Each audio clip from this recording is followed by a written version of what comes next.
right. Today we are going to be diving in excitedly into section 3.2. As Triad said, it's one of his favorites. He said it with a lovely accent I do not have, but I also agree with it. This is a really fun conversation to have and a way to sort of talk through things, because we're now starting to get into how universal history operates and really where it all began. Before we dive in, does anyone have any questions of where we left off last week? Any random comments that comes with that? Anything that you want to discuss while we're right here? Toss it up. Now would be the time. All right. Well, then with that, I think I'm going to go ahead and push through, and we're going to go ahead and start reading Anti-Oedipus 3.2, The Primitive Territorial Machine. The notion of territoriality merely appears ambiguous, for if it is taken to mean a principle of residence or of geographic distribution, it is obvious that the primitive social machine is not territorial. Only the apparatus of the state will be territorial in this sense, because, following Engels' formula, it subdivides not the people, but the territory, and substitutes a geographic organization for the organization of gens. Yet, even where kinship seems to predominate over the earth, it is not difficult to show the importance of local ties. This is because the primitive machine subdivides the people, but does so on an indivisible earth, where the connective, disjunctive, and conjunctive relations of each section are inscribed along with the other relations. Thus, for example, the coexistence or the complementarity of the section chief and the guardian of the earth.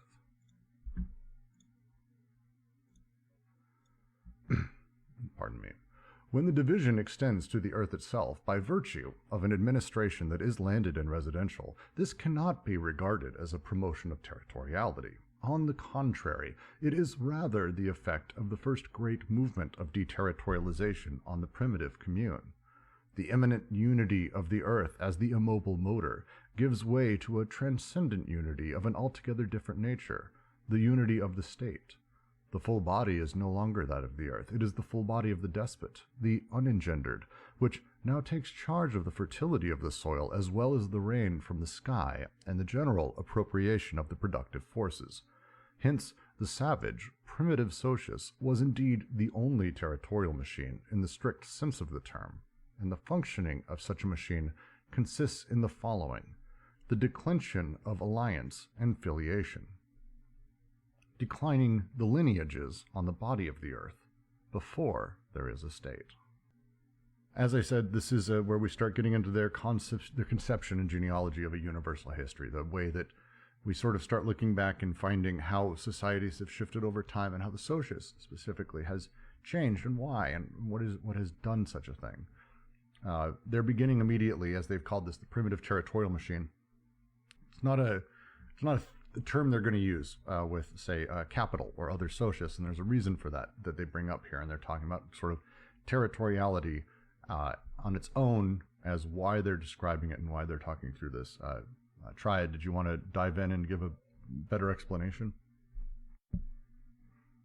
Well, maybe not. Sorry, maybe not diving in. Interesting that now they are talking very directly about this notion of territoriality, and that it is not something that is merely spatial, but it is something that is shaping and creating new forms of interaction even before there is something in this geographical territory. So in the primitive social, the savage, as they call them here, and I really don't like that this territorial machine shaping all these affiliations even before all of this. Yeah, how do I express it more biological and geographical shapings go to? So we'll break down a handful of parts of this, because it's important that we actually really nail some of these points as we go. Ojat, I'm guessing the primitive machine is an implicit critique of Freud and Jung's primal horde idea. I I think so. I would need someone to say for sure. I don't know if they've ever been explicit, but it does feel that direction to me. Let's go through. So, as they talk about the notion of territoriality, and they open up, they're like, so first off, obviously, territoriality can mean territory, the land that people occupy. But if we're talking about that in terms of residence or geographic distribution, look, we're not talking about that type of territory. The state is territorial, but these people, and he does use the term primitive quite a bit, and it is the word. I'm just going to stop apologizing for it because I did that a lot last time. But he's like, this isn't really about the primitive being this territorial thing. The state is what's going to divide up territories. The conception of territory, where my land ends and yours begins, or our land ends and the lines drawn, it's not really a thing that existed during this time, because the primitive machine is not about dividing land, it's about dividing people. But it does so on an earth that is allowing and part of the motor for the large scale, as we've discussed in chapter 2. It's the earth is part of that process of the unconscious, the connective, the conjunctive, and the disjunctive relations, the process of things. The example they give, the coexistence or complementary of the section chief, the guardian of the earth, these kinds of things. The division itself is for the people, not the earth. That's when they're talking about territorial, they're like, we're starting there. We're not talking about that. Like, they want to be very explicit. They're not talking about land. They're talking about the nature of how people become territorialized and that. Hence, the savage, primitive socius was indeed the only territorial machine in the strict sense of the term, because the change that happens, the change that shifts, is the subdivision of territoriality. The earth itself is completely unified. There's a total absolute unity inside of this, inside of the primitive territorial machine. And that's why they call it as such. The machine is territorial, but it is about the declension of alliance and filiation, declining the lineages on the body of the earth before the state steps in and the despot steps in and does these things. That's my attempt to break down this paragraph. Questions, comments, thoughts? Yeah, this really helps to point out this difference between the primitive socius and the state, who is acting in a more virtual manner, I would say, with these relations and the territory of a people, for example, or of the state apparatus that is not bound to only the direct geographical territory. Yeah, I think to expand on that, right, since we're talking about machine, right, what is being produced, right? How is that process of production happening? So we know from this first paragraph that we're going to be, yes, System of a Down. We know that we're going to see the production of the declension of the familial, of the affiliated, and the alliant, right? So what does the Earth do here? You guys are right that it's not necessarily a geographic space, right? So it's not quite like a geopolitical in that the normal sense, right? We're seeing instead that the Earth is acting here as a quasi-cause, so it seems to be that the declension, affiliation, right, where things come from is it's going to seem to be from the Earth, but not from the Earth as territory, right, as the land itself, the soil. It's going to be how the soil is made to function by the Earth as this machine, right? So it's not. So the Earth in this function is going to be not quite the soil you hold in your hands, but how it actually conditions the sort of the process of you holding the soil in your hands, and that, right? How that itself is being produced, the sort of the social construction that's all going to be bound up in, or even like the bird and the soil, right? It's not. We don't want to make it anthropocentric either. So for me, the last sentence here is kind of the really important part, where it says the functioning of such a machine consists in the following: the declension of alliance and filiation. The declension in this sense, I believe, means the reshaping of what alliance and filiation are within this machine, and the tying up of them. So to your point, Jack, like it's literally what he's saying here. The way the machine works is about the bending and twisting of what alliance and filiation mean, declining the lineages on the body of the earth before there is a state. That intention, that separation, the changing of the meaning of such things, and warping what they do, which I really think is fascinating. Yeah, that's exactly it, right? Because you're getting the shaping of it all. So one way of saying is like the socius here, what does it produce? What does it condition? It conditions relationships. It produces, and it creates the construction of them, right? Because the filiative is made possible by the socius in this way, right? Yeah, and I think I'm going to continue to the next paragraph because I think it expands on that a bit. If declension characterizes the primitive machine, it is because it is not possible simply to deduce alliance from filiation, the alliances from the filiative lines. It would be erroneous to ascribe to alliance no more than an individuating power over the persons of lineage. It produces instead a generalized distinguishability. E.R. Leach cites cases of very diverse matrimonial regimes where no difference in filiation can be inferred among the corresponding groups. In many analyses, the stress has been upon ties within the unilineal corporation or between different corporations linked by ties of common descent. The structural ties deriving from marriage between members of different corporations have largely been ignored or else assimilated into the all-important descent concept. Thus, Fortes, in 1953, while recognizing that ties of affinity have comparable importance to ties of ascent, disguises the former under his expression complementary filiation. The essence of this concept, which resembles the Roman distinction between agnation and cognation, is that any ego is related to the kinsman of his two parents because he is the descendant of both parents and not because his parents were married. However, the cross ties linking the different patrilineages laterally are not felt by the peoples themselves to be the nature of descent. The continuity of the structure vertically through time is adequately expressed through the agnatic transmission of a patrilineal name. But the continuity of the structure laterally is not so expressed. Instead, it is maintained by a continuing chain of debt relations of an economic kind.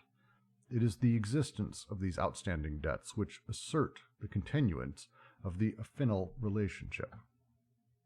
I really like this because it like foreshadows the idea we're going to be getting into in the rest of the chapter about the movement of debt and blocks of debt as they accelerate through the different types of socius up until where capitalism becomes the infinite movement of debt. Yes. Well, the big line here, I think, through this, the thread through this, is the change from the way sort of lineage and filiation are considered and how we're thinking through them, how they operate. The thing here he's describing is looking back on, and a lot of sociologists and anthropologists and all of that have talked about how these societies are organized, and they do it from a like matrilineal or patrilineal lineage. The filiation, my child is this, I'm this, my dad was that, his dad was this, and being able to trace that back. And there's some of that, obviously some of that. Everyone has a dad. We all came from somewhere. Everyone has a mom. We came out of someone. That's kind of the nature of something. But what he's saying is, like, wait, the lateral structure, the other direction, like we have that, but there's this incredibly complex other thing that's happening here. To the words he uses, but the continuity of the structure laterally is not so expressed. It's a thing that gets ignored. It's cousins, aunts, uncles, third cousins, fifth cousins, friend of the family who lives with us, my aunt's boyfriend because uncle died, the family next door that we took in. The reality of how families grow wide isn't a thing that is considered inside of this. And the line that opens it is kind of his point.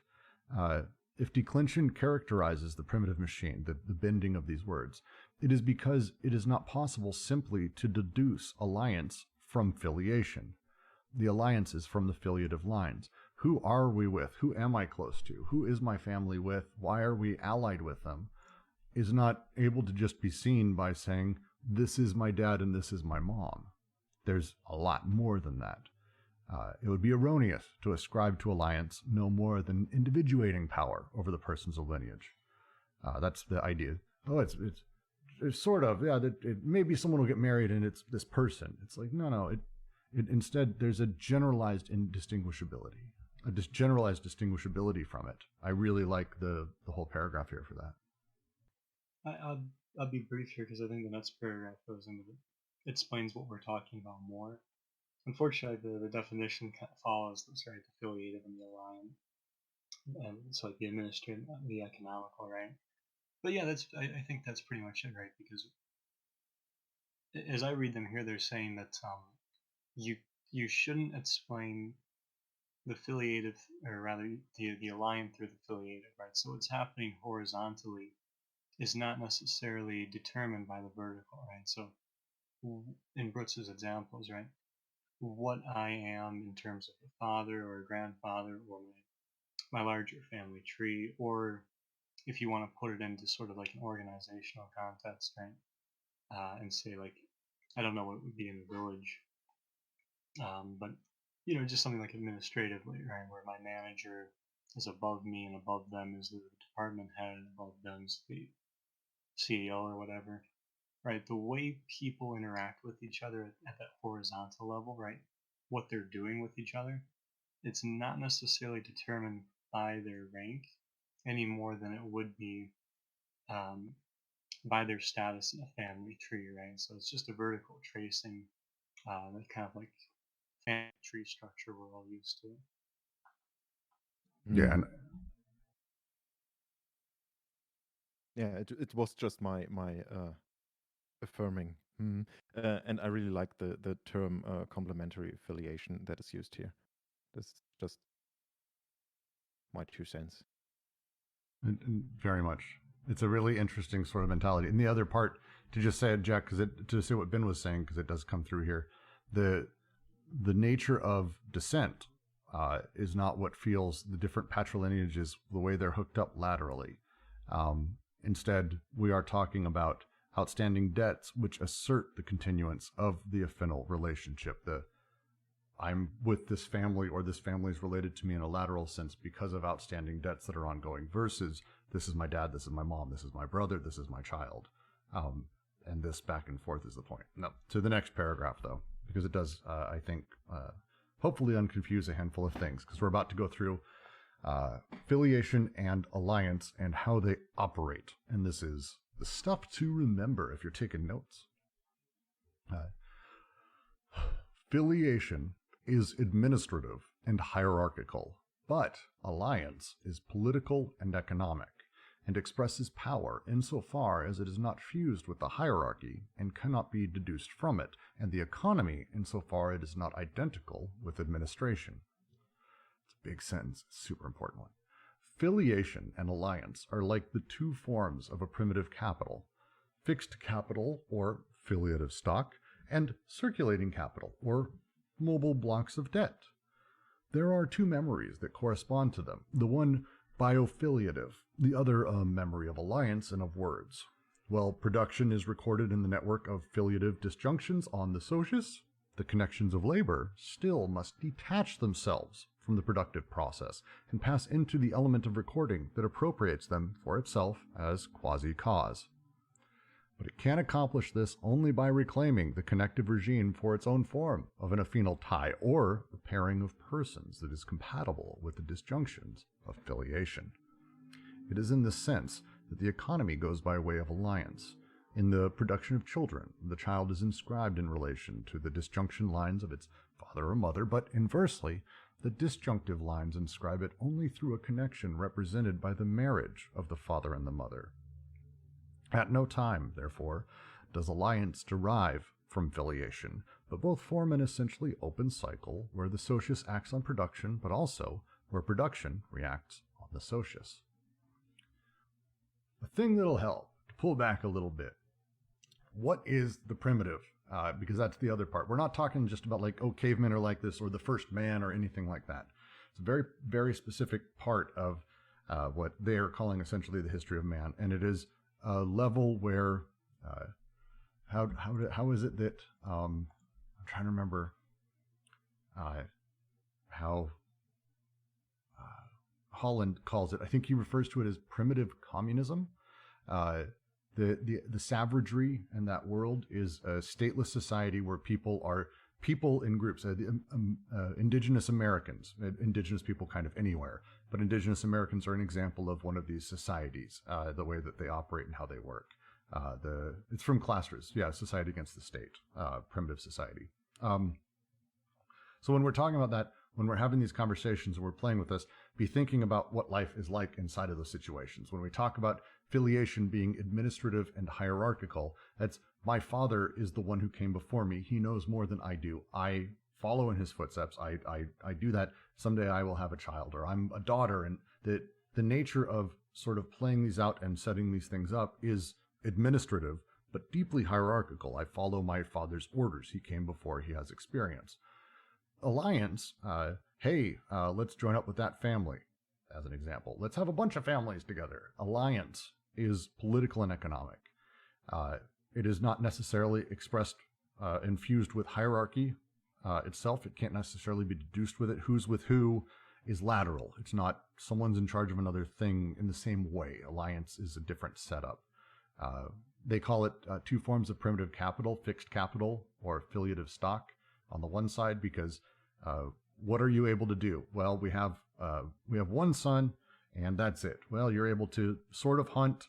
Mom can do a thing, dad can do a thing, and you've got a whole bunch of shit to do. So you need to have a lot of people, because this is your affiliative stock. This is your capital, essentially, for you to sort of deal with life on an everyday thing. Can't do it on your own. So you need other people to help. And so that's the other side, the circulating capital, mobile blocks of debts. I'm not a hunter. My family doesn't hunt. Steve hunts. He hunted a thing and brought it over to us. Well, now I owe Steve. And that alliance that is generated out of such a thing is the two sides of what they're talking about. It's my breakdown of this from the last time we went through this. I re-listened. Generally, I think I'm spot on with that, but I'd love any feedback or thoughts. Yeah, that's great.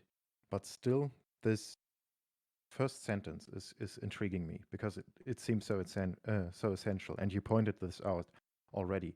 But it reads for me almost like, do Deleuze and Guattari at one point in this book express a very more in-depth analysis of power or something in this notion? Because here in this sentence, it reads almost like there are two forms of power for them. Because the alliance is political and economic and expresses power insofar it is not fused with the hierarchy and cannot be deduced from it. So it is this horizontal power. And in filiation, there almost seems to be no power in this economic sense, but it is purely hierarchical in this sense. So are these just two modes of a more general form of power, or are these very different from each other and cannot be I read it with each other? So specifically, I read it as when he says the alliance is political and expresses power insofar as it is not fused with hierarchy and cannot be deduced from it. Hierarchy and administration and power can instantly be deduced by the nature of the hierarchy within filiation. It's a thing that's instantaneous. It's understanding. It's directly related to sort of momentary behaviors and how things are set up. It's clean and it's crisp. And it's the thing that he's talking about, I think, in reference to the previous few paragraphs as he's going through his ethnology and these other writers who have talked about, the E.R. Leach in his entire piece. I think he's saying in reference to that. But I'd be hesitant to say that he's saying filiation doesn't have power. I think the argument here is essentially that we're talking about two types of primitive capital. And that the line there is important to me, because when we talk about fixed capital and circulating capital, those sort of realities between filiative here and alliance, the mobile blocks of debts or the stock that I have. Those two sides have within them, because they are this primitive capital, they're the socius. The primitive territorial machine is the socius. It does after the fact. It is that, what is the line he uses? It appropriates the productive process as a quasi-cause. So administration, the hierarchy, the affiliative and the alliances become the quasi-cause of everything that happens on two different sides for two different reasons. One being the economic, the other being almost a pure power of hierarchy. If that makes sense, that's kind of my interpretation. Yeah, this helps. So it is not like there is no power in filiation, but it is more understandable or more evident. And in alliance, you have this more entangled forms of capital and of power, so to speak. 100%. It's not. No, sorry. Go ahead. That are not just everyday evident on the first sight, or just by knowing which daughter is this from what father or from what family, because in this economic and political interaction, power gets expressed in a very sophisticated way, and you have to understand the interplay between the different elements, so to speak, in their qualities, and not only in their like in a family tree. Oh, Yeah. you just see the graph from what it came from. Okay, yeah, okay. Yeah, and I think like when you look at fixed capital and affiliative or circulating capital, if I am like one family and I have like my familial capital, I have like my offspring to invest, right? Then I invest them with like another kind of familial lineage, but at some point that also creates like an unspoken debt that is separate from the physical thing. And then this debt can be like traded and circulated, right? So like I give a daughter to this family and then they owe me something, but they could have another tribe or family or whatever that owes them something, and this debt can kind of get moved around even though the fixed object that generated it doesn't. Yeah, and I'd add in also that this has to do with their other way of how they talk about power, how they talk about economics, and how these things work.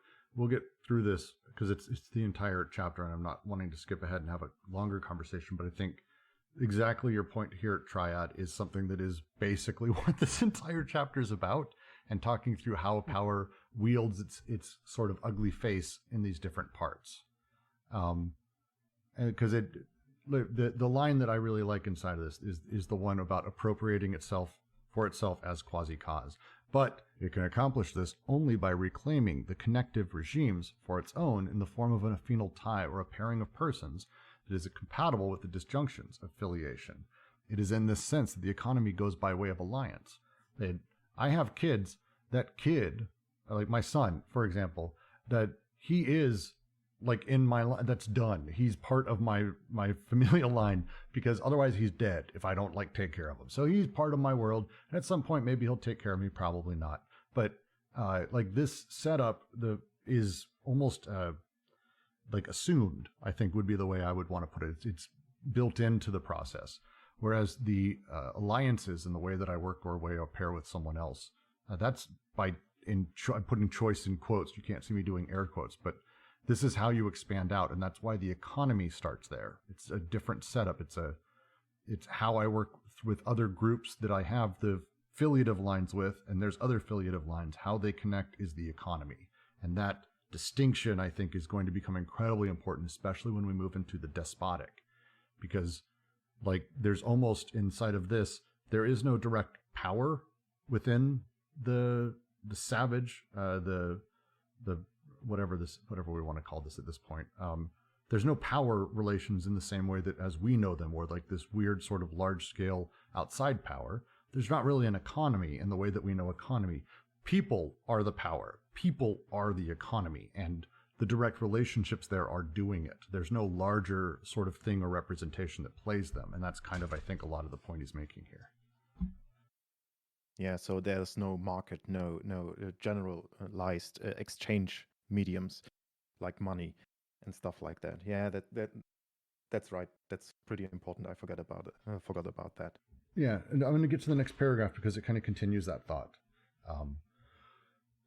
Rimke says, why do they call it bioaffiliative this time? I'm going to assume there's a big translation reason for that, or translator reason for that is actually going to be my guess. I think, generally speaking, we are talking about, especially in savage times. I'm going to call it Turok land because that just makes me feel better. Bioaffiliative and filiative are identical words effectively during this. There's some level where it's not, but specifically inside of that paragraph, they're talking about the production of children. That's bioaffiliative. That's the production of children is the thing they're talking about. Like, I know it's weird to talk about it like that because, like, but we're talking about the production of people as your own stock because that's the only way you can fucking do anything. You need 20 fucking kids because 10 of them die, and you need to run a farm, or you need to hunt, or you need to have people doing things. Like, you need a bunch of the kids. It's a different place, different mentality. But next paragraph. Marxists are right to remind us that if kinship is dominant in primitive society, it is determined as dominant by economic and political factors. And if filiation expresses what is dominant while being itself determined, alliance expresses what is dominant, or rather the return of the determinant in the determinate system of dominance. That is why it is essential to take into consideration how ties of alliance combine concretely with relations of filiation on a given territorial surface. Leach has specifically underscored the importance of local lineages insofar as they are differentiated from lineages of filiation, and insofar as they operate at the level of small segments. It is these groups of men residing in the same area, or in neighboring areas, who arrange marriages and shape concrete reality to a much greater extent than do the systems of filiation and the abstract matrimonial classes. A kinship system is not a structure, but a practice, a praxis, a method, and even a strategy.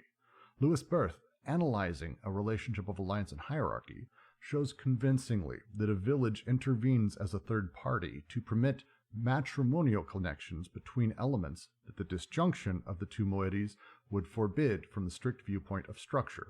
Quote, the third term must be interpreted much more as a method than as a true structural element. To continue that line, a kinship system is also, and first of all, a praxis. Levi Strauss. Every time one interprets kinship relations in the primitive commune in terms of a structure unfolding in the mind, one relapses into an ideology of large segments that make alliance depend on the major filiations and that finds itself contradicted by practice. Quote, it is necessary to ask if there exists in the asymmetrical system of alliance a fundamental tendency towards generalizing exchange. That is to say, toward the closing of the cycle. I have been unable to find anything of that nature among the Meru. Everyone behaves as if he were ignorant of the compensation that would result from the closing of the cycle, and everyone stresses the relationship of asymmetry, emphasizing the creditor-debtor behavior. End quote. A kinship system only appears closed to the extent that it is severed from the political and economic references that keep it open, and that make alliance something other than an arrangement of matrimonial classes and filiative lineages. It ends with, I think, the point that's being made. I'll toss it out. It ends with the point being made that, like, look, you look at families and lineages during these times, and you can look at it, again, go find an American history textbook in a high school talking about how families of American Indians lived, and you'll see that they really believe that these are closed groups of families, that they're closed groups, and they find this one little piece that connects them. They marry someone to someone else. It's like that's the little connection between these large hierarchies. And the argument they're making is that that's absurd. A kinship system only appears closed to the extent it is severed from the political and economic references that keep it open. The line that they have here about everyone behaves as if he were ignorant of the compensation that would result from closing the cycle, a gift economy type thing. I give Triad something super, super expensive, and his job is to keep it open. Like the job of someone in these societies is to allow these things to be outstanding, to allow debt to stand, because this becomes the ties that bind.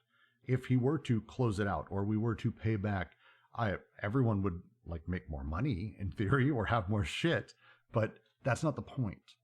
That's not how it works. It's not about families getting richer, which is commonly how people talk. It's about the alliances and the power structures that people now can take part in, and the entire setup as it exists as a person-to-person setup, if that makes sense. This is, again, my take, but I really like this chapter, and we spent a ton of time on it last time. I'll throw out other examples in here, see if someone's going to be willing to jump in. When he talks about Leach underscoring the importance of local lineages insofar as they are differentiated from lineages of affiliation and insofar as they operate at the level of small segments, those groups that reside in the same area or neighboring areas who arrange marriages and shape concrete reality to a much greater extent than the systems of affiliation. I can have, again, a whole bunch of kids. They'll do what I want and we'll figure it out and we can survive. But if we can marry a few of them off, and if I can have a larger sort of structure that I'm able to take part in as a person, Jesus, like suddenly I don't have to worry about it as much. The large, massive groups of, again, indigenous Americans who would travel, or some would stay, some would go, how they would hunt, the benefits drastically outweighed all of it. The nature of debt being a thing that sort of is left outstanding and sits there and waits for all of us to sort of drive us together is an incredibly powerful thing. And I really love this way of looking through this lens, looking through all of that. I really like it because when you're describing it in this way, it is not a null sum game that I just give back this debt and then it's all cool. Okay, we are just closing the circle and everything is fine now. But when we are opening up this circle in this economic and political fashion, so with the expansion in relation to resources and to power, so to speak, when it gets political and economic, by that this kinship almost behaves like an organism that is trying to expand its reach and its grasp in that sort of sense, and not only just trying to make a favor or stuff like that. It is the same for the whole project of coding the flows. How does one ensure reciprocal adaptation, the respective embrace of a signifying chain, and flows of production? The great nomad hunter follows the flows, exhausts them in place, and moves on with them to another place. He reproduces in an accelerated fashion his entire filiation and contracts it into a point that keeps him in a direct relationship with the ancestor, or the god. Pierre Clastres describes the solitary hunter who becomes identical with his force and his destiny and delivers his song in a language that becomes increasingly rapid and distorted. Me, I am a powerful nature, a nature incensed and aggressive. Such are the two characteristics of the hunter, the great paranoiac of the bush or the forest. Real displacement with the flows and direct filiation with the god. It has to do with the nature of nomadic space, where the full body of the socius is as if adjacent to production. It has not yet brought production under its sway. The space of the encampment remains adjacent to that of the forest. It is constantly reproduced in the process of production, but has not yet appropriated this process. The apparent objective movement of inscription has not suppressed the real movement of nomadism. But a pure nomad does not exist. There is always and already an encampment where it is a matter of stocking, however little, and where it is a matter of inscribing and allocating, of marrying, and of feeding oneself. Clastres shows well how, among the Guayaki, the connection between the hunters and the living animals is succeeded in the encampment by a disjunction between the dead animals and the hunters, a disjunction similar to an incest prohibition, since the hunter cannot consume his own kill. In short, as we shall see elsewhere, there is always a pervert who succeeds the paranoiac or accompanies him, sometimes the same man in two situations, the bush paranoiac and the village pervert. The one, I love Clastrus. We should do another reading of Society Against the State, and maybe a larger one, or maybe just an hour on it, because it's such an amazing little piece. It's interesting that there exists. Oh, sorry. No, go for it. Yeah, I just find it interesting that there is no pure nomad, or it doesn't exist, because it would be something that is purely displaced in the sense with the flows, and would have no identity, or I would say no agency to even act, because there has to be at least a hint of this specific disjunction between an acting hunter and its surroundings, for example, with some goals and with some strivings, with drives, with goals and fears. So that this encampment, however how little this happens, is able to happen. And this reminds me a bit of, I guess it was in Freud and also in Derrida, when it is mentioned that for this creation of identity or of forms of structure, a form of disjunction or there of differing and deferring in this temporal sense is necessary.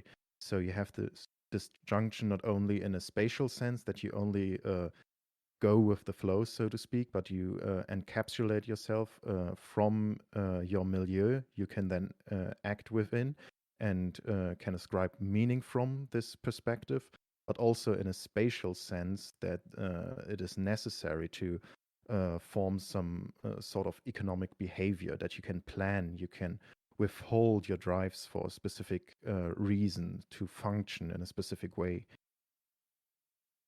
Yeah, and just to mention a conversation that's happening in chat, as we go through this, again, the idea of universal history, to say very plainly, is that it isn't a matter of one thing changing into another, and then we get here. It's that as things happen within society and societies exist, they spring up, they pop up through all sorts of contingent events, and they're made of all sorts of different parts and gears and mechanisms. And as one shifts into another, it keeps some of the ones, even though they may not work super well, and it drops off other ones. And then the next one does the same thing. And slowly over time, pieces that may have been left behind as sort of the appendix of a society suddenly rears its head to become functional again. And they end up working together to create a thing. So as we get through this, you will notice there are stuff they're talking about here that is very true within our society or in our socius, and there's connections between it. And you are right to make those connections. They're laying this out with that intention. So I just wanted to mention that for sure. It's not exactly the same, but there's changes, but it's there. One of the things that's really also important here is the way that they talk about the hunter and the animals, because this is going to become something that becomes very important specifically in the next chapter. But the idea of a hunter not able to consume his own kill. So let's say all of us are in a tribe, we're going out, and I go out hunting. I kill a deer, and I'm awesome. I stop, I sit, I create a fire, I cut parts off, and then I come back with, the rest after I've eaten the best part. That's not good for anybody. In fact, it's pretty much assumed that I'm not killing this for myself, that's not really the drive, that this is part of my debt to the group, part of my debt to things that is kind of hanging over me, that is pushing me forward. And so me consuming my own kill is taboo. But as they say, there is always a pervert who succeeds the paranoiac or accompanies him. Someone who learned, oh, well, what if I did consume my own kill? Or what if I did fuck my own mom? I suppose. I love this entire chapter is so fun to go through now. Any other last thoughts on this before I move to the next paragraph? Once the socius becomes fixed, falling back on the productive forces and appropriating them for its own, the problem of coding can no longer be resolved by the simultaneity of a displacement from the standpoint of flows and an accelerated reproduction from the standpoint of the chain. The flows must be the object of deductions that constitute a minimum of stock, and the signifying chain must be the object of detachments that constitute a minimum of mediations. A flow is coded insofar as detachments from the chain and deductions from the flows are affected in correspondence, united in a mutual embrace. And this is already the highly perverse activity of local groups who arrange marriages on the surface of the primitive territoriality. A normal or non-pathological perversity, as Henry A. would say, referring to other cases where, quote, a psychic work of selection, refinement, and calculation, end quote, was manifested. And this is the case from the start, since there does not exist a pure nomad who can be afforded the satisfaction of drifting with the flows and singing direct filiation, but always a socius waiting to bear down, already deducting and detaching. The idea of the pure nomad not existing here is a thing I've recently used. I was having a conversation about the fetishization of Aboriginal people and how the way that people go, oh, I wish we could be like, we watched Avatar, so there you go. It's the love of that. I wish I could just be free, and it's like that. Look, they weren't free. There's no such thing as a to quote here, as a pure nomad. Not in that sense. They did a thing because they have stock here waiting. They have a woman there needing to be married. They're part of this. There's no free wandering solo thing inside of this fantasy. Sorry? Roommate was talking to me. Oh, okay. So it's to me, that's a lot of what they're saying here is kind of that idea of this idealized version of the nomad, or the in Avatar, the lone hunter who can hang out on his own. There's no such thing. They're part of systems as well, and it's always been the case. Ojot says that sounds like fierce egalitarianism, like nomads distribute power in the sense that hunters would never hunt without arrowheads carved by themselves. Instead, they exchange them before the hunt. He who killed the game would never bring it back to the village. It would be the others. They put in place all of these ways of redistributing power. It's I don't even know if it's necessarily an idea of redistributing power as it is the way that debts have to be played out and what I owe through my actions, what my job is. That's a terrible wording for this because they probably didn't think about it like we do jobs, but like, what am I supposed to do? I'm supposed to do this thing that yields these other things. And other people are there to kind of take over from that. Because, again, a pure affiliative line, probably the son in these would go out, kill, have to bring it home, probably do the carving. Like, it's one person, all of it. Alliances aren't for that. This is the economy of it. There's distribution of the work. There's distribution of the coding of the flows and all of this that force these sort of larger stories to take place.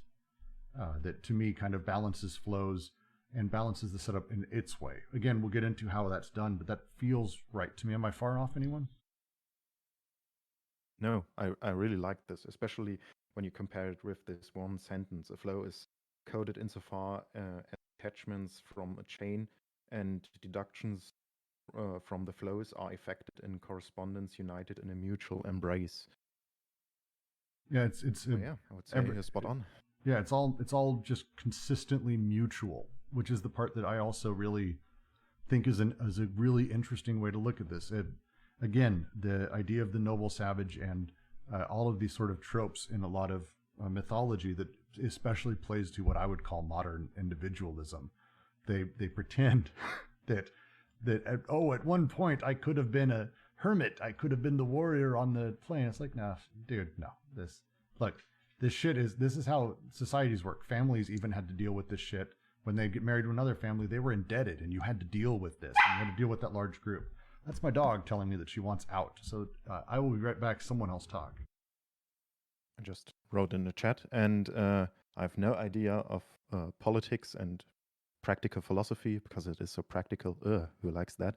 But isn't this something maybe where ANCAPs and anarcho-primitivists get mad because at least the persons I know who tend to lean to this thinking have this very romanticized view of I can just live on alone, like I'm playing all of these zombie survival games. I just forgot the name for them.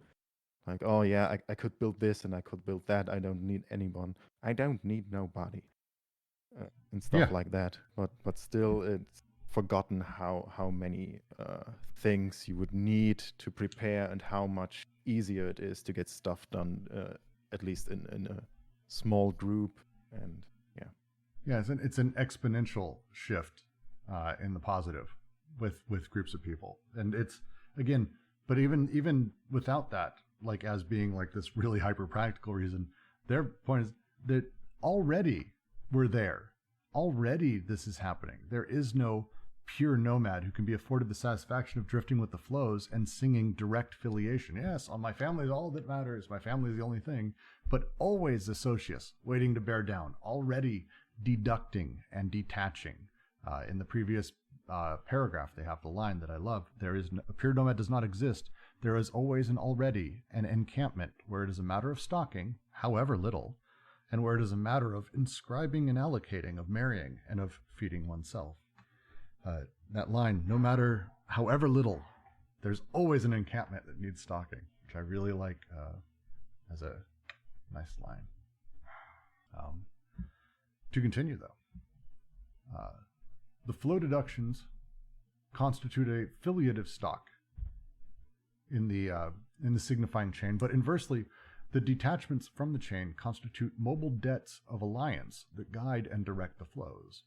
On the blanket that serves as the familial stock, phenol stones or cowries are made to circulate. There is a sort of vast cycle of flows of production and chains of inscription, and a lesser cycle between the stocks of filiation that connect or incast the flows and the blocks of alliance that cause the chains to flow. Descent is, at the same time, flow of production and chain of inscription, stock of filiation and fluxion of alliance. Everything takes place as though the stock constituted a surface energy of inscription or recording, the potential energy of the apparent movement. But debt is the actual direction of this movement, a kinetic energy that is determined by the respective paths of the gifts and counter-gifts on the surface. Among the kula, the circulation of necklaces and bracelets comes to a standstill in certain places, on certain occasions, so that the stock may be reformed. There are no productive connections without disjunctions of filiation that appropriate them, but there are no disjunctions of filiation that do not reconstitute lateral connections across the alliances and pairings of persons. Not only the flows and the chains, but the fixed stocks and the mobile debts, insofar as they in turn imply relations between chains and flows in both directions, are in a state of perpetual relativity. Their elements vary: women, consumer goods, ritual objects, rights, prestige, status. I mean, it's a different way of looking at things for sure. Especially against the current normative standard here in America, it's a little out. The first time we were going through this, I just remember this being like, okay, so wait, what? Family is what? Because it's through the lens of now. And it's like, no, step back. Like, descent is at the same time flow of production and chain of inscription. The descent being who my father was, who my son will be, descent, the lineage. This is a flow of production, and it is a chain of inscription. I am my father's son. My son is my son, and he will call me father. It is a stock of filiation. These are the people that I have in my filiation. Kind of a built-in stock, and also a fluxion of alliance. This is where I may be based on what these people do. I will have new alliances. I will have new setups and new debts that I will have to pay off or be owed. Everything takes place as though the stock people constituted a surface energy of inscription or recording, the potential energy of movement. But debt is the actual direction of this movement, a kinetic energy that is determined by the respective paths of the gifts and counter-gifts on the surface. It's a hell of a thing, basically saying that actually no, filiation is not how this has worked, ever. It's actually mostly through alliance, which to someone's earlier point, who was asking whether or not this was sort of a very, very specific comment against Freud and Jung. Yeah, I think so. This is about the primal horde, and I think it's shitting on it personally. I really like also how they speak about surface energy and potential energy. This really made it click for me, as you just described it as well. That there's almost like when something new is created there, or you are in depth with someone, and you get this new artifact, so to speak, or you crafted something very useful for other people. You have this potential energy on the surface, but you cannot do whatever you want with it. You are all already within this energetic network on the surface, and it pulls you almost to your debt, to for example, pay back your debt there, or to help a friend out, and all this stuff, because there are all these very interesting relative connections between people and these objects. As they write later, that these are in a state of perpetual relativity, so it's constantly shifting all these states and relationships between these people, and these are not fixed by just their name or by out of whom's vagina they came. Any comments, questions, anything so far? Because I think we're actually doing pretty solid through this. This took us a few readings last time. And I don't think this. I think this part is open to a lot less interpretation than other parts of this. I'm open if you disagree with me. Like, I'm very open to that. But I haven't really ever found people who necessarily disagree with, like, this is actually a pretty clean set of things to be pulling from. What you do with it after that and what comes in, like, chapter 4 or the implications of chapter 3 is different. But I think right now we're still in that. Here's what they're saying, and we're pretty clear on that and all of that. So if you have questions and it's not super clear, please do ask. Or if you have a different reading, I would love to hear it. I would love to hear it, because I haven't found a lot of...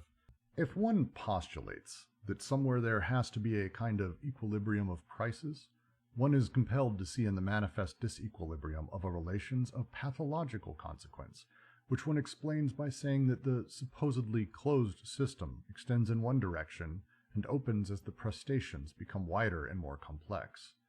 But such a conception is a contradiction with the primitive cold economy, which is without net investment, without money and market, and without exchangist commodity relations. The mainspring of such an economy is a veritable surplus value of code. Each detachment from the chain produces, on one side or the other in the flows of production, phenomena of excess and deficiency, phenomena of lack and accumulation, which will be compensated for by non-exchangeable elements of the acquired prestige or distributed consumption type. Quote, the chief converts this perishable wealth into imperishable prestige through the medium of spectacular feasting. The ultimate consumers are in this way the original producers. End quote. Surplus value of code is the primitive form of surplus value, inasmuch as it corresponds to Mauss's celebrated formula, the spirit of a thing given, or the force of circumstance that requires that gifts be reciprocated with interest, being territorial signs of desire and power, and principles of abundance and the fructification of wealth. Far from being a pathological consequence, the disequilibrium is functional and fundamental. Far from being the extension of a system that is at first closed, the opening is primary, founded in the heterogeneity of the elements that compose the prestations and that compensate for the disequilibrium by displacing it. In short, the detachments from the signifying chain, in accordance with the relations of alliance, engender surplus values of code at the level of flows, whence are derived differences in states between the filiative lines, for example, the superior or inferior ranks of the givers and receivers of wives. The surplus value of code carries out the diverse operations of the primitive territorial machine, detaching segments from the chain, organizing selections from the flows, and allocating the portions due each person. A lot said here. Jesus Christ. There's so much said in all of these. to not be able to spend hours on a paragraph. We're talking now about the way surplus code and how the economy operates within the primitive territorial socius. The mainspring of the primitive economy is the surplus value of code. The example they give, and it's the one it's footnoted, very simply, I will read here, it's from Leash, but it's in a reference to the idea that the people who harvest and gather everything, at some point you have excess code that has been created, and you have this massive amount of shit that the people have harvested, the actual production. But the chief goes, excellent, we feast, and they have this like massive food orgy, and then all of it's consumed in this glorious moment, and in that, the food and the production is actually converted, and they mean it quite literally, converted into prestige that is not perishable. The food may go bad. You can have too much food, it goes to shit. But if you have a feast, that prestige of being, look at what I've done as the chief, look at what has happened to us, the prestige of that doesn't perish. And so you have this change in how the flows work. You have this excess that is part of it. And the odd part of the entire thing is the consumers of this excess wealth are actually the ones who produced the wealth in the first place. They're the farmers. That you have a feast. You don't have a feast amongst just the wealthy and the primitive society. Everyone has this huge orgy. And so if I pick like 100 coconuts and kill a whole bunch of hogs and we have all this food, the people who did that are the ones who feast. They're the ones who actually produced it. Then they consume it and they convert it, oddly enough, into prestige for the chief, for the clan, for the group, for the people in charge, for whatever it is. I think that's almost a utopianistic interpretation of the producers being the consumers, because quite often the beneficiaries of something like a feast are not necessarily the people responsible for producing what is consumed in it. As opposed, I think a less utopian way to read a statement like that is that the people at the feast who are consuming the feast are also the people who are producing the prestige. So a handful of Leach's books, and I mean Levi Strauss's too, do talk about how feasts tend to be like a tribe-wide thing. Now that we're talking specifically, I'm not talking about during despotic, because in despotic times, and they get into that, and later, and I mean now, yeah, feasts are not for everyone. The worker's not invited, but there is a point within a lot of it. Webcam Parrot mentions potlatch, and there's no way this isn't related to Bataille. This is the idea of excess and all of that. Oh no, am I crackling? Yeah, a bit, at least for me. All right. You're talking. Someone talk, I'll be right back. Same. It's not that bad, but it's just a bit weird. I Yeah, thought it's still something a is bit audible. happening with my monitors. I mean, I don't know if anybody else is familiar with the Bataille stuff. I don't know how much I want to. I feel like I can go into Are we it for talking too like long. the accursed share and stuff? I'm thinking more of visions of excess, but he talks about it in the accursed share as well. Is that better, by the way? Sorry, now I got it working. I didn't mean to interrupt, please. It sounded like I was going to try to say something. I have read Accursed Share. We did a reading of it, actually. And I always recommend Acid Horizon did a wonderful bit on Bataille and talked through it. Craig has a fantastic grasp on Bataille just in general. All of those people over at Acid Horizon do. So I'd recommend that if you're interested. But please continue. I mean, in Visions of Excess, he talks about like the two types of production. Bataille does this, which I can only assume is in some way a response to Marx, right? But either way, he says the first type of production is like the bare utility, just the things that a society does to survive, or an individual might do to survive. And then the second type of production is like the excess, right? And he says that like this excess or this wastefulness is like the true life-affirming production, that it is 100% life-affirming, and that you're not really living if you aren't doing it. And the analogy that he actually gives is he like compares like the societal structure to like a parent to child dynamic, where, for instance, as an example, you might be trans or gay, but your family that you're dependent on is homophobic or transphobic or whatever, and it might not be safe for you to come out. And so the utility would be to just keep it to yourself, and stay in the closet and stay safe. But it's more life affirming to take the risk, to be wasteful, to risk yourself to, live as being gay or trans or whatever, even though it actually hurts you from a pure utility point of view. And this criticism was given to him, and I give this explanation because this criticism was given to him off the potlatch, in that it was he describes it like it's pure wastefulness, and actually people have been like, oh, it's not pure wastefulness because the person who turns up to the potlatch, with the most stuff to waste, gets social credit. They get acclaim. It makes their tribe look good. It makes it look like they can produce a lot more than they need. It makes them look strong or whatever.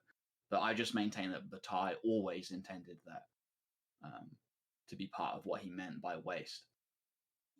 I'm absolutely not well read enough to disagree with that or agree with it too much, but I kind of get it. It kind of lines like what we were saying, right? It's like a symbolic exchange. And though it's wasteful in a certain way, it's not like that waste doesn't go anywhere, right? It doesn't just like void. That energy or whatever you want to call it still goes somewhere. So I'm also going to say, I think, though, that Ben's phrasing may be right here versus mine. I still think that in general, I think the interpretation I had is not necessarily wrong, but I do think Deleuze is making a wry comment here. Like, if I could see his face, he would have a little bit of a sly smile, where his line says, the chief converts perishable wealth into imperishable prestige. The ultimate consumers are in this way the original producers. The ultimate consumers being the people who ultimately consume it. By creating the prestige, they're actually almost inflating and creating the excess, and they're utilizing that, and they're the ones who are basically giving the energy to the economy. Is that kind of what you're saying, Ben?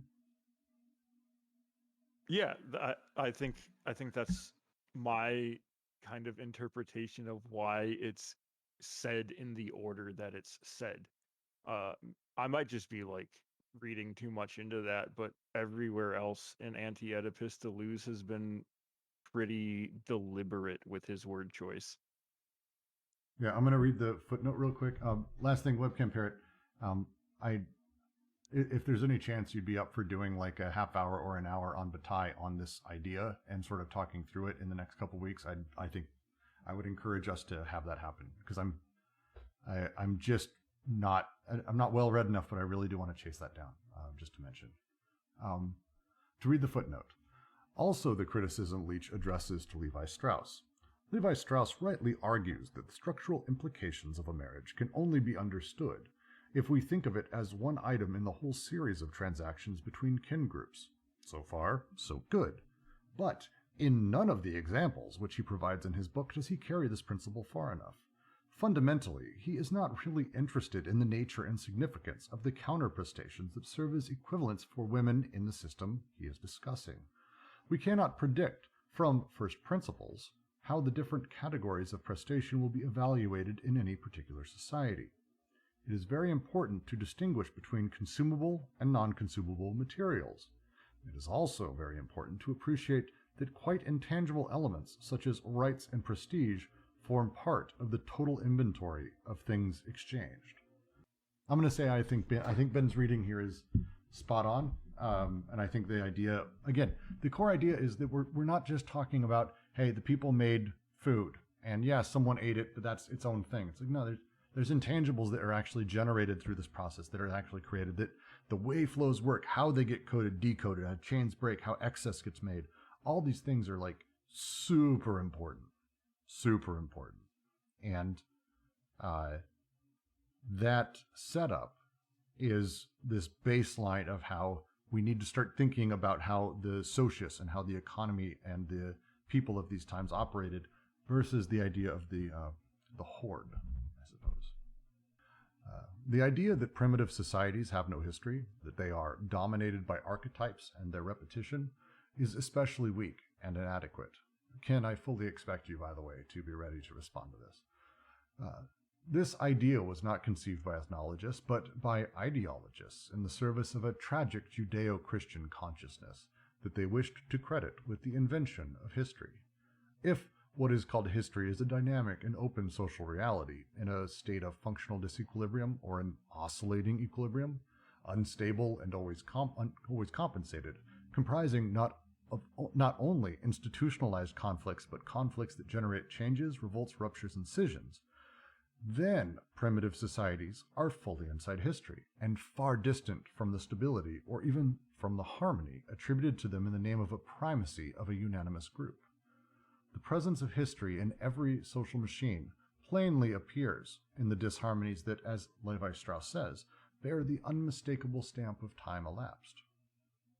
It is true that there are several ways to interpret such disharmonies, ideally by the gap between the real institution and the assumed ideal model, morally by invoking a structural bond between law and transgression, physically as though it were a question of attrition that would cause the social machine to lose its capacity to wield its materials. But here too, it seems that the correct interpretation would be, above all, actual and functional. It is in order to function that a social machine must not function well. This has been shown precisely with regard to the segmentary system, which is always destined to reconstitute itself on its own ruins, and likewise for the organization of the political function in these systems, which in effect is exercised only by indicating its own impotence. Ethnologists are constantly saying that kinship rules are neither applied nor applicable to real marriages, not because these rules are ideal, but rather because they determine critical points where the apparatus starts up again, provided it is blocked, and where it necessarily places itself in a negative relation to the group. Here it becomes apparent that the social machine is identical with the desiring machine. The social machine's limit is not attrition, but rather its misfirings. It can only operate by fits and starts, grinding and breaking down in spasms of minor explosions. The dysfunctions are an essential element of its very ability to function, which is not the least important aspect of the system of cruelty. The death of a social machine has never been heralded by a disharmony or a dysfunction.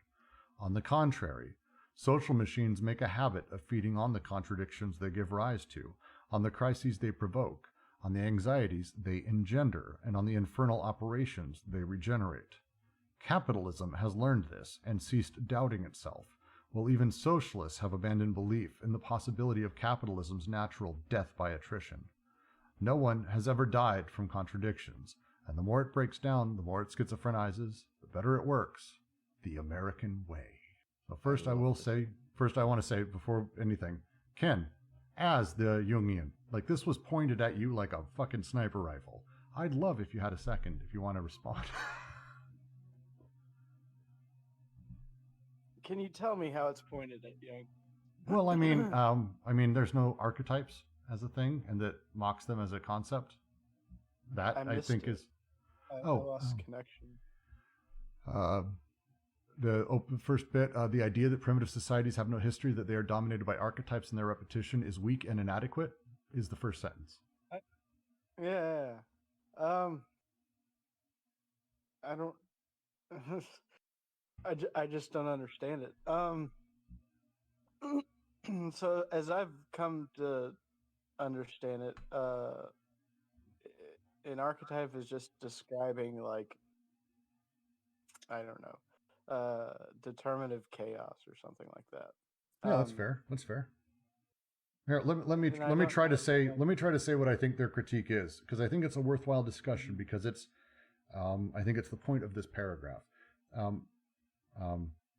I know Jung has not the entire market, so I'm for those who haven't been listening for literally like a year to every podcast we've done.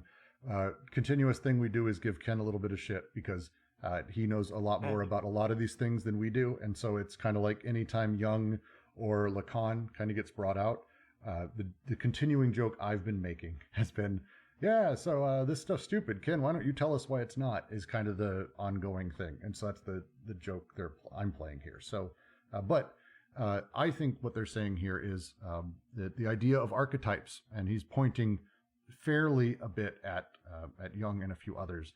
That you say that prehistory, these societies have no history, and that they are a place of archetypes and their repetition of these archetypes. That is how they've developed as a society. It's how they have their myths. It's how they set up. But his argument in return is like, look, they have history. They have all of the elements of history. They have the presence of history as a thing. We have not assigned that because we have this belief that society must be a functional whole. It must be a predictable game, I suppose I would say, after our reading yesterday with Logic of Sense, this idea that society has to work. And if the machine of society doesn't work, well, it's because it's not really about the machine of society. The machine of society is secondary. There's these other things that make it work.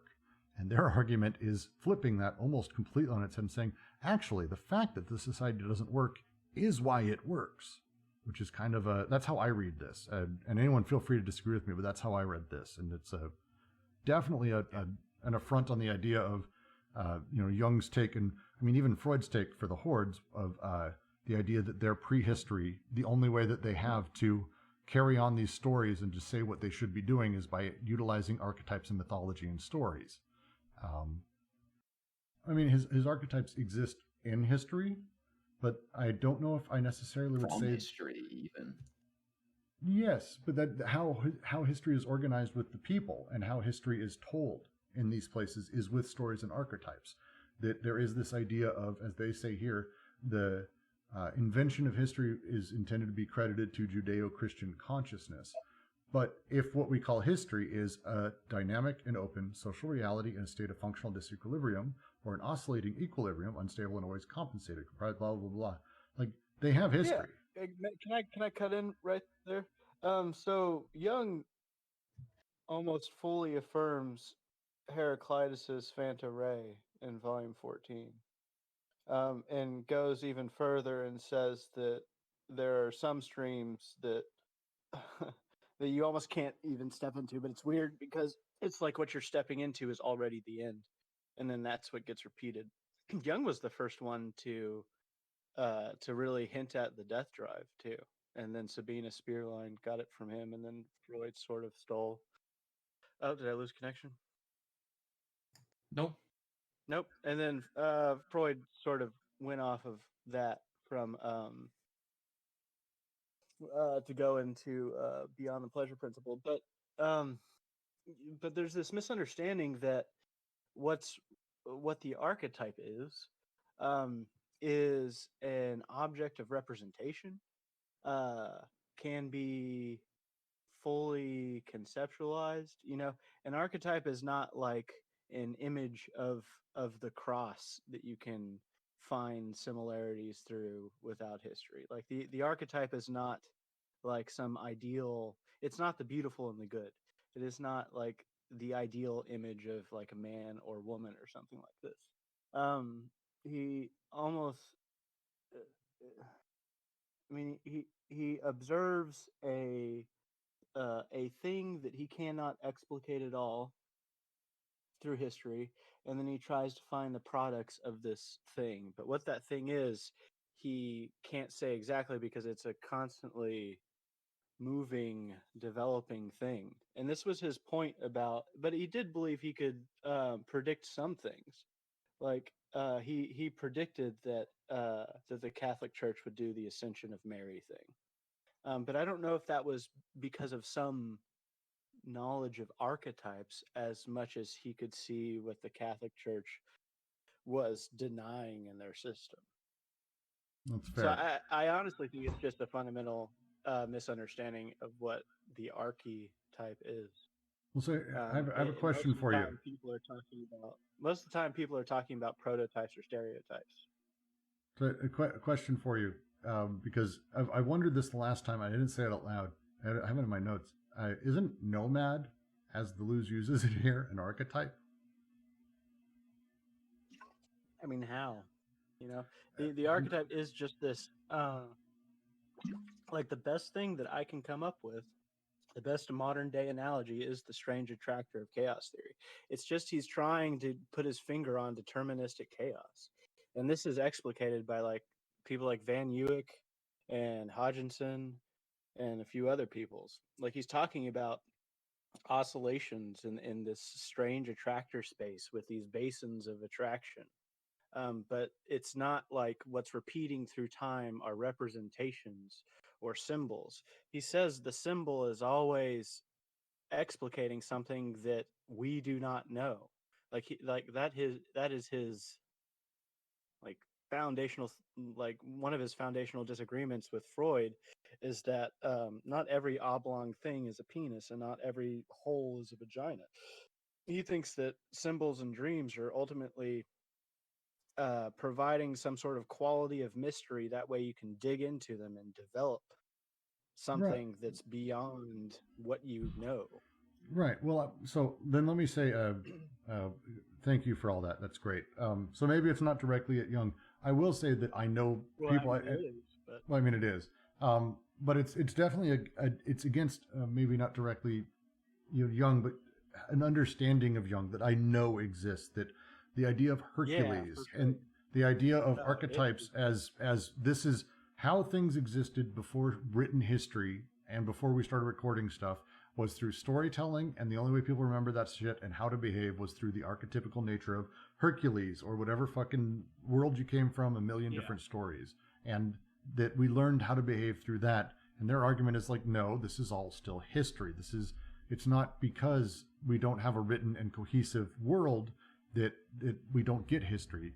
The argument here, and again, to get back to the paragraph, the argument here is like, look, things breaking is how it works, and here's why, and they outline it, and then they get to the end, and it's one thing I want to really put out as a question, because I know there's people related to Deleuze who are accelerationists. We probably have some. I know we have some on this.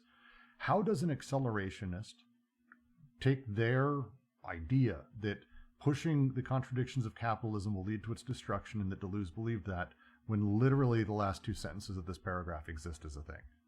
I really am just curious, because it feels like this is accelerationism's bullshit. No one has ever died from contradictions feels like it's a direct comment on this idea of, let's point out the contradictions in things and how things are broken, and let's speed things up so the contradictions show up more and more and more. And it's like, no one has ever died from it. The more it breaks down, the more it schizophrenizes. I think it's certainly poking fun at Hegel. Oh, for sure. I don't know about accelerationism, because I don't know that it was that popular at the time. Oh no, I'm not saying it's at it's for sure at the classic dialectic and the idea of contradiction and kind of classic Marxism. I'm more asking, like, throwing this now 50, 60 years in the future, 40 years in the future. We look at this and we go, hey, wait. The idea of accelerationism as a thing is that we continue to increase the contradictions of capitalism at an ever-increasing rate that causes it to break.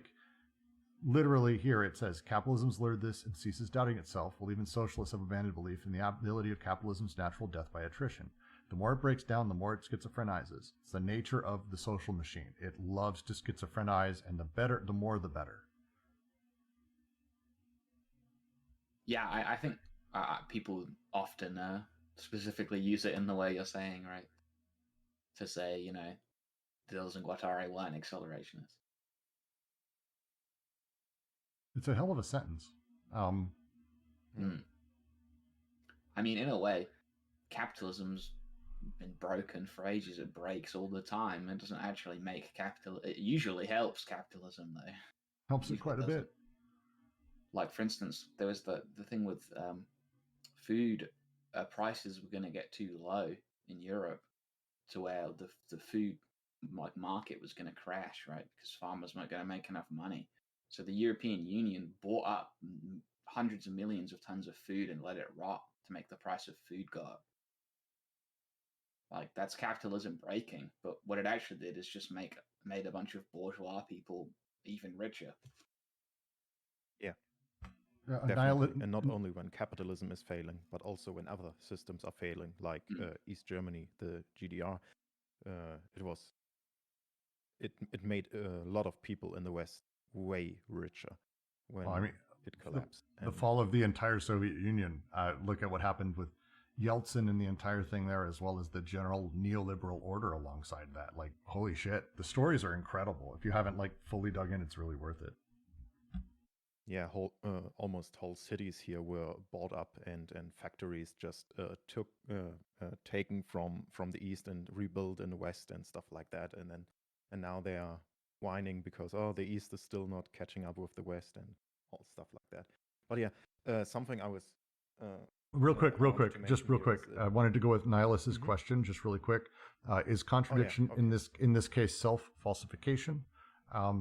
If you mean by self-falsification that the nature of things that over time the society does a thing that obviously it shows that it's full of shit as it goes and it breaks, yes, I believe so. The idea that, for example, under capitalism, here's one. Hey, boy, we've got a lot of people and we really, really are running out of ways to make profit from taxis. Boy, is there a way? I wish, I guess capitalism's broken. We can't find a way to make money off taxes anymore. And, you can't, eh? What if I disregarded all laws of employment? And I created Uber. And then now we have that system that now comes out of it, that it loves the breaks. The breaks are where capitalism loves its shit, for sure. That's how I understand it, at least. I hope that makes sense. That's in the Hegelian sense. It's self-falsification. Yeah, it's like there's the whole system or whatever.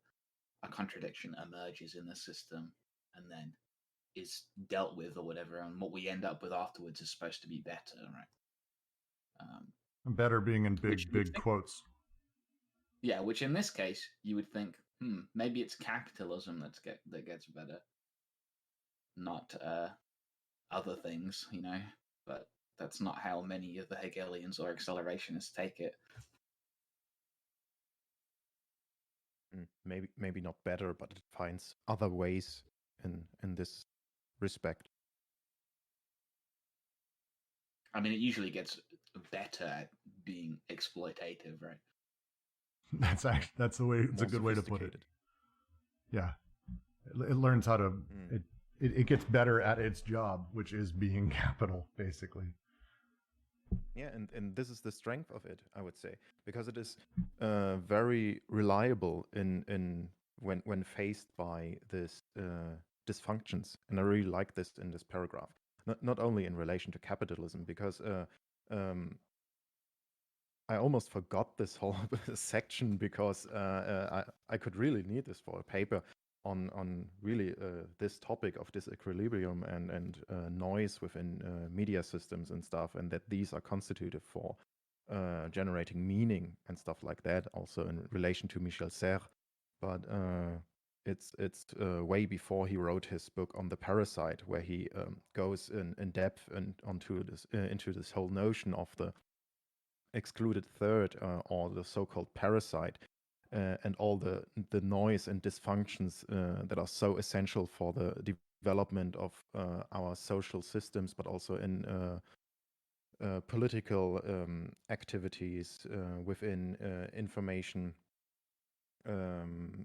theory, within cybernetic spheres, etc. And this really fits very well, because here, before that, the Deleuze and Guattari described history as a dynamic and open social reality, a state of functional disequilibrium, or an oscillating equilibrium.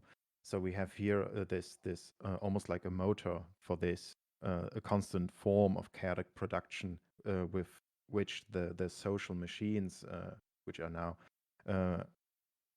explicitly said to be identical, or at least in function with desiring machines, are constantly at the mercy of the outside world, or of the body without organs, and out of which they draw a lot of resources. And it is essential to develop in this way by being open to this dysfunctioning, because when you're not, and you're just a very fixed stable system, which is just concerned with its own stabilization and constant just reproducing its status quo without any change, you just die. I like that. It's a good way to put it. I'm going to continue to the next paragraph. To continue from also the best line, I'm just going to reread it and then continue. And the more it breaks down, the more it schizophrenizes, the better it works. The American way. But this is already the point of view required, given a change of perspective, for examining the primitive socius, the territorial machine for declining alliances and filiations. This machine is segmentary because though its double apparatus of tribe and lineage, it cuts up segments of varying lengths, genealogical filiative units of major, minor, and minimal lineages, with their hierarchy, their respective chiefs, their elders who guard the stocks and organize the marriages, territorial tribal units of primary, secondary, and tertiary sections, also having their dominant roles and their alliances. The point of separation between the tribal sections becomes the point of divergence in the clan structure of the lineages associated with each section. For, as we have seen, clans and their lineages are not distinct corporate groups, but are embodied in local communities, through which they function structurally. The two systems intersect, each segment being associated with the flows and the chains, with the stocked flows and the passing flows, with selections from the flows and detachments from the chains. Certain production projects are executed in the framework of the tribal system, others in the framework of a lineage system. The variability and relativity of the segments are responsible for all sorts of penetrations between the inalienable elements of filiation and the mobile elements of alliance. This is explained by the fact that the length of each segment, or even its existence as such, is determined only by its opposition to other segments in a series of interrelated stages. The segmentary machine mixes rivalries, conflicts, and ruptures throughout the variations of filiations and the fluctuations of alliance. The whole system evolves between two poles, that of fusion through opposition to other groups, and that of scission through the constant formation of new lineages aspiring to independence, with capitalization of alliances and filiation. From one pole to the other, all the misfirings and failures in a system that is constantly reborn of its own disharmonies. What does Jean Favre mean when she shows, along with other ethnologists, that the persistence of a segmentary organization requires paradoxically that its mechanisms be ineffectual enough so that fear remains the motor of the whole? What is this fear? It would appear that social formations experienced a morbid and mournful foreboding of things to come, although what comes to them always comes from without, rushing in through the opening. Perhaps it is even for this reason that it arrives from without. They suffocate its inner potentiality at the cost of the dysfunctions that constitute an integral part of the functioning of their system. It's my short version. It is a summary up till this point of all that we've talked about, talking about how the two systems intersect, how they play, how the economy of this works within the people and across the people, and how it deals with them, and how within it everything is intermixed, rivalries and all of that, that the dangers really can't come from within. It's not really possible because of the way debt is structured and striated across everything. The persistence of a segmentary organization requires that its mechanisms be ineffectual enough so that fear remains the motor of the whole. It's a hell of a statement, and really nice, actually, as again, thinking about what that motor is, what's driving it, and how the segmentary organization works within it.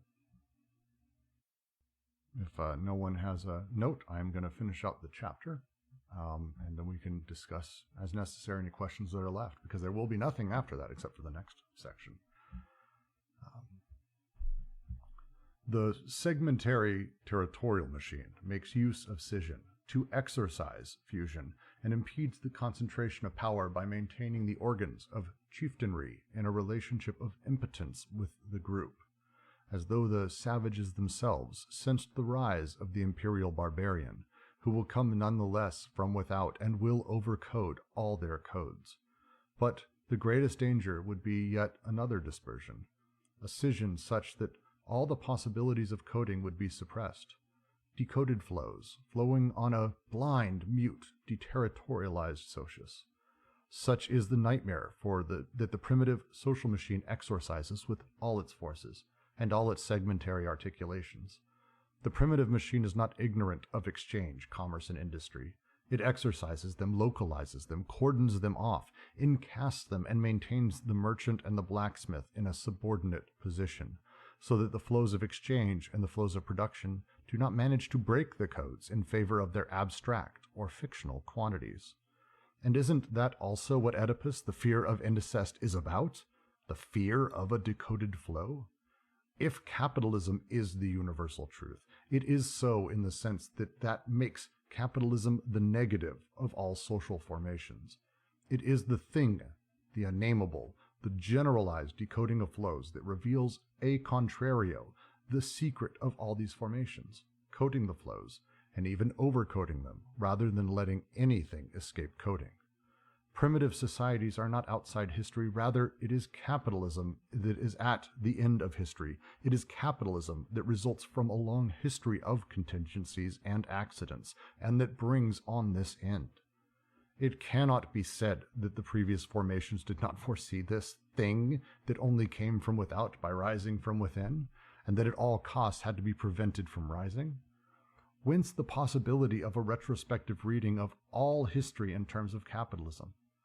It is already possible to see signs of classes in pre-capitalist societies, but ethnologists observe how difficult it is to distinguish those proto-classes from the castes organized by the imperial machine and from the rankings distributed by the segmentary primitive machine. The criteria that distinguishes classes, castes, and ranks must not be sought in a fixity or a permeability, nor in a relative closing or opening. These criteria always reveal themselves to be deceptive, imminently misleading. But the ranks are inseparable from the primitive territorial coding process, just as castes are inseparable from the overcoding practiced by the imperial state, while classes are relative to the process of an industrial and commodity production decoded under the conditions of capitalism. All history can therefore be read under the sign of classes, but by observing the rules set forth by Marx, and bearing in mind that classes are the negative of castes and ranks.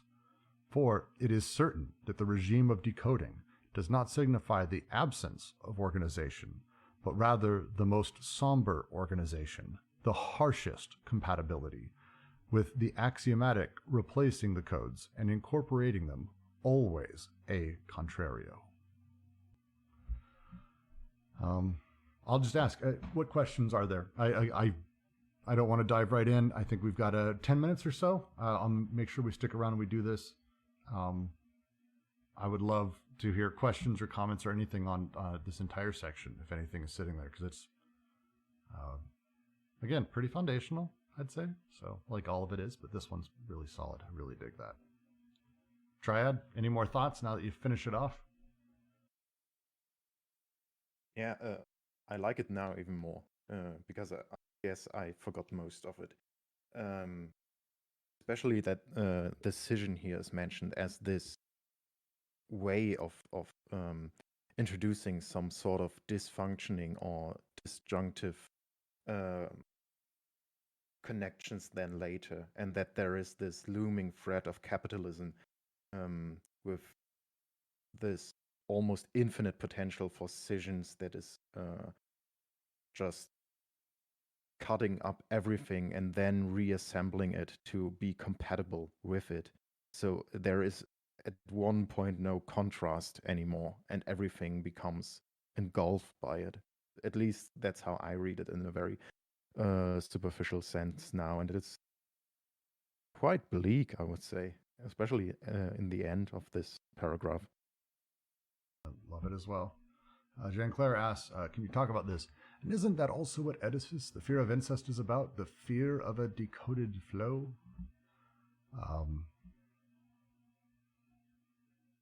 So, all right. The primitive socius, as we talked about, and I'll just restate the previous sentence from there. The primitive social machine exorcises. It is not ignorant of exchange, commerce, and industry. it knows these things are possible. Like the socius is aware of, it's almost like it's aware of other things that are happening. He's speaking poetically for the most part, but like the way that society is organized here, there is an awareness that a person could, in theory, go, hey, I found this really pretty gem. I'll trade you that really pretty gem for the woman, and then we can forget about alliance thing, and then I've given you the gem and we're good. Like this is a thing that exists as a possibility. It's a hell of a coding too, and it would completely fuck up that entire group. And so the socius is aware of this, and so it's really important that it actually excoriates them. It cordons them off and casts these parts and maintains the merchant and blacksmith in a subordinate position. So the flows of exchange, blacksmith who makes things, the merchant who sells things, all of that, flows don't break codes in favor of abstract or fictional qualities. The nature of all of this inside of these spaces is that when I build something, I'm making an axe. The fictional qualities of who's making it, how it's being made, maybe even like how pretty it is and things like that. The abstract or fictional qualities. We don't want to break these codes. And Oedipus, and in a similar way, is about the fear of the decoded flow, the flow of, in this case, I think filiation is, I think, the one they're referring to. And that shattering that and the fear of what that might come from and what might result from that is that. Ojat answers with a quote, if capitalism is the universal truth, it is so in a sense that makes capitalism the negative of social formations. Oh, I love this part. It is the thing, the unnameable, the generalized coding of flows that reveals a contrario, the secret of all those formations. A contrario meaning in opposition, opposing it. If you look at the opposite, a contrario, the secret of all these formations, coding the flows and even overcoding them, rather than let anything escape coding. Primitive societies are not outside history. Rather, capitalism is the end of history. It is capitalism that results from a long history of contingencies and accidents and that brings on this end. That's the thing it's terrified of, is capital hyper-decoding flows as a thing waiting. I actually think their line there, and I love, you bring up Fukuyama, Adib, I actually think they would agree with him, but I think they agree with him in like a fun inverted way, where the only option now, after capitalism being the end of history, it doesn't mean there's nothing afterwards. It means, no, history's done. Like we're done with it. The next step is permanent revolution, where history doesn't exist as a thing. So yes, the capital is where history stops. There's just other shit that comes in a different format, I think, is how they would probably respond, and they'd probably be a little snarky with it. That's just maybe my joke. I tend to think that's how they look at it. I think they'd laugh at Fukuyama, though, that's for sure. Any other comments or questions of anything? Because we are finishing up. All right, well, as always, I thank all of you very, very much for joining us and being part of this discussion. I hope, as always, I hope my interpretation of the things I said at least spurns you into a good direction. Do not listen to what I'm saying directly. My job here, as far as I see it, is to just cause you to start having good conversations about this and to seek out other texts and be able to grasp them a little bit better, because that's my journey on this server. So I thank you very, very, very much for being part of my journey. And as always, please look us up on all kinds of social media. If you like what we're doing, hit us up at Patreon. We are at DGQC on Patreon, D&GQC on Twitter. We don't really do much else except for YouTube, which is Quarantine Collective _YT on YouTube. And as always, thank all of you very much. It's just a fucking treat every time. Every time. Thank you so much.